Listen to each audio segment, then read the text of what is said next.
to Leading Entrepreneurs of the World. I'm Melissa Ashley, a board member of One Business World. For those of you joining us for the first time, Leading Entrepreneurs of the World highlights entrepreneurs and business leaders speaking about cutting-edge topics and the latest in industry developments. Our goal is to provide the global business and entrepreneurial communities with a window into the minds of those who are shaping the future of the world. In that vein, I am pleased to welcome leading global entrepreneur, recognized leadership educator and coach, as well as author of 15 books, John Baldoni. John has worked with numerous multinational corporations across a variety of industries, and his thought leadership is reflected in his writing, as well as a wide choice of media, columns, videos, and books. John is the host of the Grace Under Pressure virtual interview series and the author of many books, including Grace Notes, Leading in an Upside Down World. In 2021, the International Federation of Learning and Development named John a world-class mentor and named him to its Hall of Fame. Also in 2021, Global Gurus ranked John a top 20 global leadership expert, a list he's been on since 2007. John is also a member of the renowned Marshall Goldsmith 100 Coaches. John, it's a pleasure to have you here with us today and to talk about leading through crisis and change. Thank you for joining us. Well, thank you, Melissa. It's my pleasure to be here. What a kind invitation. So I'll just begin. My topic is leading through change and crisis, grace under pressure. So I want to begin in a little bit of a different vein. You see over my shoulder is my newest book, Grace Notes, which is a collection of reflections on where we've been in our last 18 months or so. And the reflections are somewhat poetic. So I want to begin with one that I call inspiration. People look to their leaders for something special, something extra. We call it inspiration. The word inspiration comes from the Latin spiritus, which is vigor, soul, courage, breath. It also has a derivation from ecclesiastical Latin, which is spirare, which is to breathe in, to breathe out. And if we think about inspiration as both courage and breathing in and breathing out, it helps us get a handle on what leaders can do. They share what they have with others. They give us courage, and they do it through their example. And they do it through their words. They lift us up. They give us something bigger than ourselves to believe in. Inspiration is a fundamental concept, and we need it now more than ever. So inspiration, that's what every leader strives to do. And more importantly, why? It's because that's what people are looking for in their leaders. They want to be inspired. They want to be motivated. They want to be excited. They want to be engaged. And so today I'm going to top line a few concepts that will help you deliver the inspiration that your team needs from you. So if I can figure this out, I'll do a screen share. First of all, we need to know where we stand. And it's called, what's your situation? Okay, what could be simpler? And this is an exercise that I learned from a wonderful book called Hope is Not a Method. And it's a story adapted from a situation in Vietnam some 55 years ago with a Colonel Moore who had been surrounded by enemy troops, and they endured a 36-hour firefight. And during this entire firefight, Colonel Moore, later became General Moore, was seen withdrawing momentarily from whatever he was doing, and he was going through this mantra. So what's happening? What's not happening? And what can I do to influence the action? All right. What's happening? This is an exercise that I believe, and I teach to leaders, reflection is essential. Reflection gives you that perspective on what's happening around you in your world. All right. And so it's a good thing to think about this little diagnostic. What's happening? Think about what's going on in your world. Okay. And it's usually pretty easy if you think about, okay, this is working so far. And then we get to the next big question. What's not happening? And this is the challenge. This is what requires you putting on your thinking cap. Okay. It's what's not happening. This is where you need to dig below the surface. Are people engaged? Do I have an absentee issue? Do I have a product issue? Or do our customers love us? What's our competition doing? All of these things which could have a potential negative effect on you, you need to consider them. And then finally, what do I need to do as a leader? Every leader needs to ask this question. How do I influence the outcome? I had this little idea that leadership is all about you and leadership is not about you. So what do I mean by that? Leadership is not about you because your role is to put people in positions to succeed, where they can achieve for themselves, okay? But here's where they need you. Who's going to create the conditions? You, the leader, of course, that's your role, okay? And so this is where, what do I do to become involved? Now, part of that involvement might be need to get your hands dirty, need to get help people, but more especially, it's you need to engage the interest and the hearts and minds of others so that you can help guide them along to keep on doing what's going well and address the issues. So this little mantra, what's happening, what's not happening, what can I do to influence the outcome? This is an exercise you can do as a reflection by yourself with a trusted colleague. But you know what? It also works well in meetings. And here's an interesting thing. If you're the leader, present this little exercise and assign someone other than yourself to run through it. So that way you can kind of sit back, not you put your feet up on the desk, but if you did put your feet up on the desk now, who would know? Because we're all on camera, but seriously. So what you do is ask someone else. So what's happening? What's not happening? And then what can I do to influence the outcome? It's a good way of getting us a sense of perspective where we are.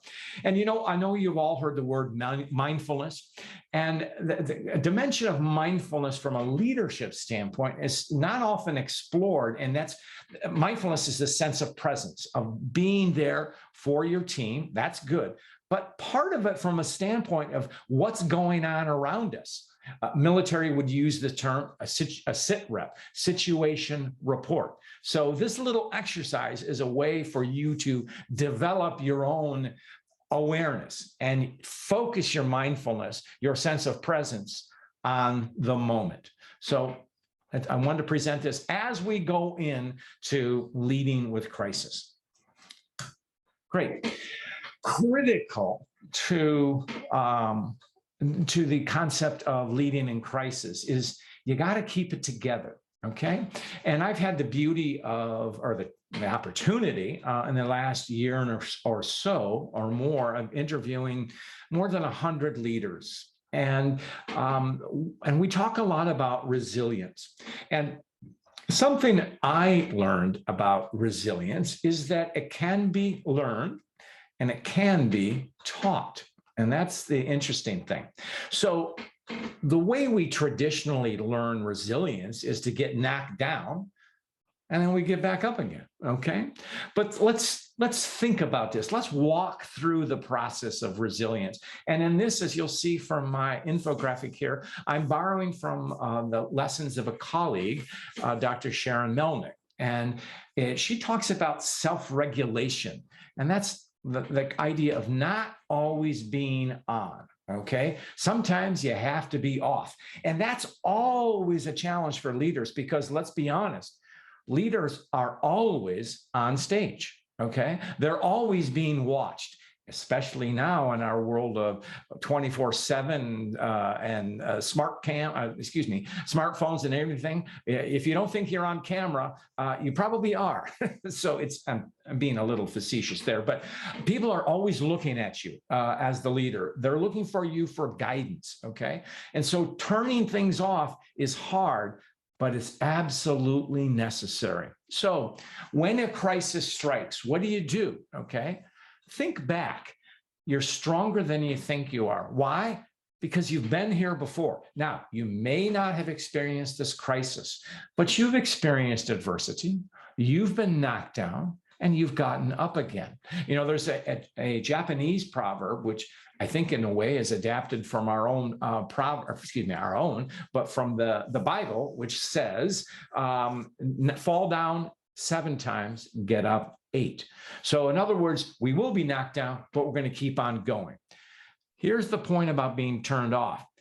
If you're always on, okay, you can't recharge and your batteries run through. So you can push yourself hard for a period of time, but not for long.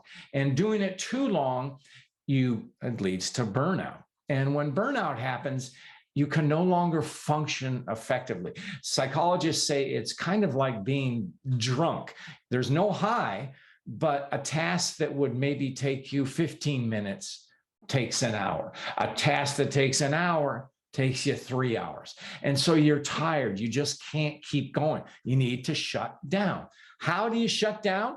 Make time for yourself. Rest, relax, all of those things. Take deep breaths. These kinds of things are important, okay? Practice mindfulness, that idea of being present, not letting your mind wander and ruminate, but just calm down. As we say, take time to smell the flowers. A colleague of mine, Donald Altman, who is an expert in mindfulness and written many, many books on the topic, talks about the mindful pause, which can be as simple as, you know what? Looking out the window, observing the blue sky, taking a quick walk around the block, whatever, disengaging from what you're doing at the moment. That's a way of practicing mindfulness. And now we get to this example, this sense of resilience, the mindfulness kind, but also the lessons learned. You know what? You can teach that to others. And this is what our special forces do. They go through exercise simulations and real life exercises. Why? To train themselves how they will react under pressure, so that when crisis strikes, they have prepared. They will know how to act, okay? And then finally, this concept of resilience, and I think it's very particular for us right now, is resilience, and I learned this from a colleague, Eileen McDarg, who talks about bouncing forward. The world we had in our situation of January 2020 isn't coming back, okay? We are now creating what's called a new normal, a new way of doing things, and we need to embrace that. And so let's look forward, and you as leaders need to get your people looking forward to how we work differently in our new world. It's not just working from home, it's working from anywhere. It's working in virtual work environments. It's using technology to facilitate that, but also putting a spotlight on our personal interactions so that we maximize the best of us when we're together. So all of this, in my mind, goes in this concept of resilience. It's bending, not breaking, but also bouncing forward. And it's an exciting concept, and it's something to think about as we face our challenges.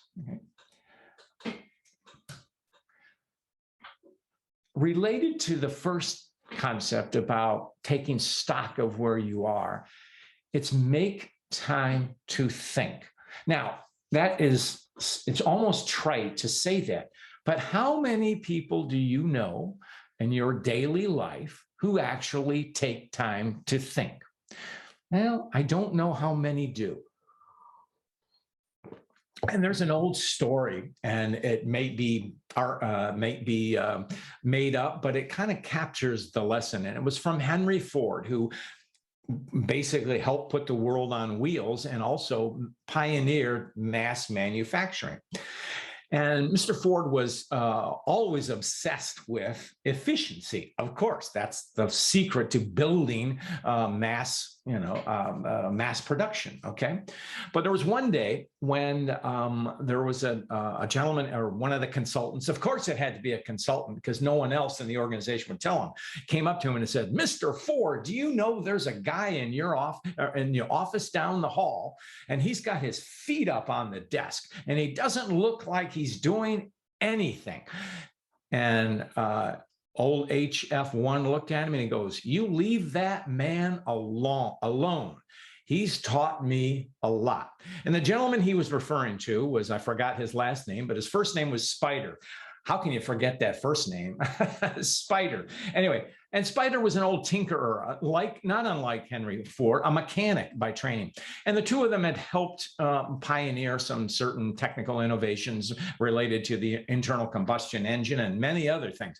So the idea that here's Henry Ford, obsessed with efficiency and all of this, was calling out a guy who had his feet up on the floor, up on the desk, because he respected that gentleman's sense of pondering, thinking.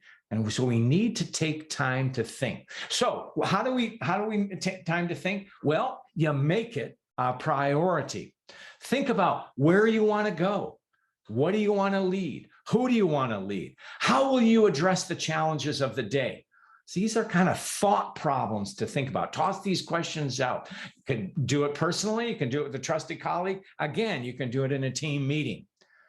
Important. Contemplate before you activate. In other words, think before you leap. Now, in times of crisis, when there's a burning platform, you really don't have a lot of time to think. You got to act, okay? So you need to engage. But when you do have time to think, deliberate. Okay, deliberate. It's okay. Not ruminate, but consider the decision-making process. Okay, and here's an interesting concept I learned from a colleague, wonderful gentleman and leader, Jim Howden, who was a co-founder of Root Inc., a visual strategy firm, and he uses the term co-think. Now, think about that. What does co-think mean? It means engaging others to help you think through the process. So thinking need not be a solitary exercise. You can engage other people, help them walk through problems.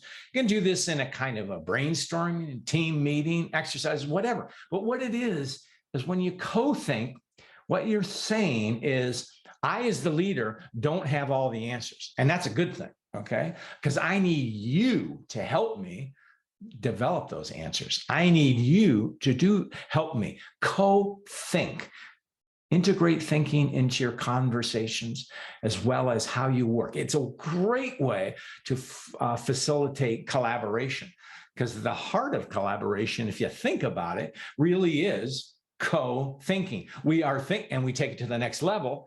We are laboring together too, thinking and laboring together, collaboration.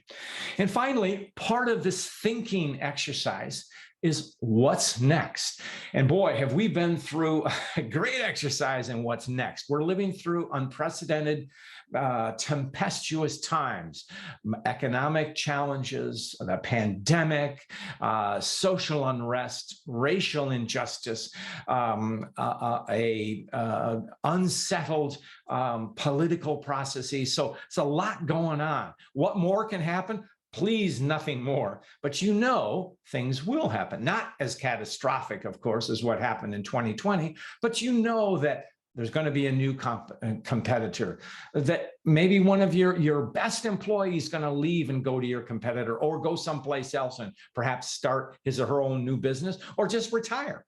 So you got to think about that. Be prepared for it. And while we're never, ever prepared for the what's next, we need to think about it, develop. I mean, there's a whole idea of crisis planning. So what we will do, but the idea of thinking about what's next, so you can begin to prepare, so that when crisis strikes, and it will, you have a ready answer. You know what to do next. Okay. All right. Courage is essential. and I'm just going to read this on the slide here. Courage is the ability to remain resolute in the face of crisis. You show bravery and you persevere in adversity. Courage really fuels the idea of resilience. It gives you that strength. So how do you act with courage? And I think we need to dissect what courage is really about. So it begins with your value system. What are your values? What are your team values? What are the organization values? That'll give you an indication of what you need to do in times of crisis. So how do I act for the benefit of my team? How do I demonstrate trust? How do I bring people together for common cause? What are all these things I need to do so that I engage my people? Make the tough choice the right choice. And you know, when the sun is shining, anybody can be at the helm. Leadership is pretty darn easy. But when the waters get choppy and the wind is blowing in your face and it's a gale force, whatever it is, metaphorically speaking, of course, how are you going to react? And so often it's leadership is about it is about making the right choice, but how do you make the least worst choice or the best of a better choice? So on the positive side, you have two equally promotable people. Whom do you choose? On the worst case, you have to close a plant and you have to put people out of work. So sometimes leadership is about making the tough choices. And so often, you know, it's interesting. Leaders throughout history really don't get to deal with the issues they want to deal with. And we often see this in our political leaders, okay? When George W. Bush was elected in the year 2000, he wasn't thinking about Al-Qaeda. When Barack Obama was elected in 2008, he wasn't thinking about the economy crashing. Each of those two leaders had to deal with a cataclysmic crisis, okay?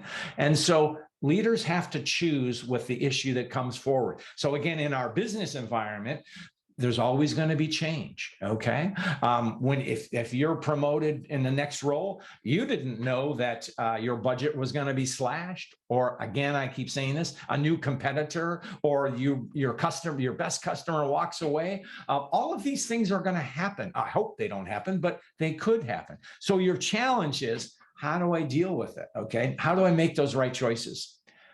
Part of courage also is setting the right example. And how you do that? Simple, walk the talk, live your values, and let people know what you stand for. And so often it's not what you say, it's what you do, okay? Talk is cheap. You've heard that 1,000 times. Actions speak louder than words. Another phrase, but you know what? We use them because they mean something, okay?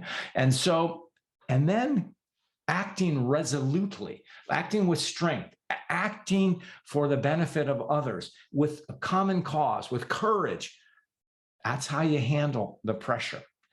And finally, recognize the bravery, the courage of others. And, you know, so often we think of courage as heroic action, but as John F. Kennedy, one of our presidents, said, it's courage is not so much the moment of heroism, and I'm paraphrasing here, it's the daily acts of coping with change and crisis. And Kennedy knew something about that because he was very definitely a war hero. He also self-deprecated a lot, and he would say, he was asked about that, and he goes, well, I'm no hero. It's simply the Japanese sank my boat.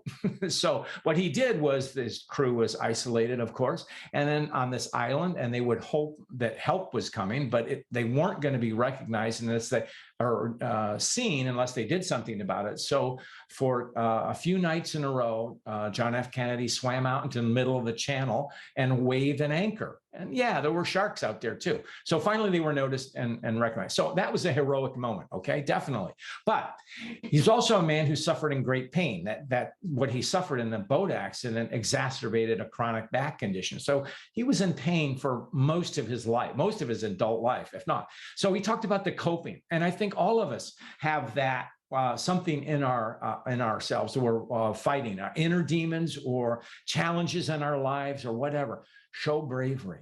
Okay, rise to the moment. And these are easy things to say, but they're all part of acting with courage and demonstrating and sharing the courage with others. And that's the other thing about this is courage is contagious. When people see you rising to the occasion, they will be inspired to follow your example. They'll want to help you to bring the organization together, and together you succeed.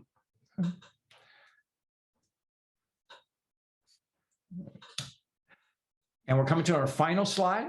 It kind of ties it all together. Leading through change and crisis, grace under pressure. So what does grace under pressure mean? Grace for me is that catalyst for the greater good. It's given to us, no strings attached. It's what we do with it. So how do we put grace into action? What do we do about it? All right. I've quantified this in a few things. You meet anger with composure. You meet denigration with respect, sadness with compassion, scarcity with abundance, insults with smiles, selfishness with selflessness, hoarding with generosity, and life with gratitude. That is grace under pressure.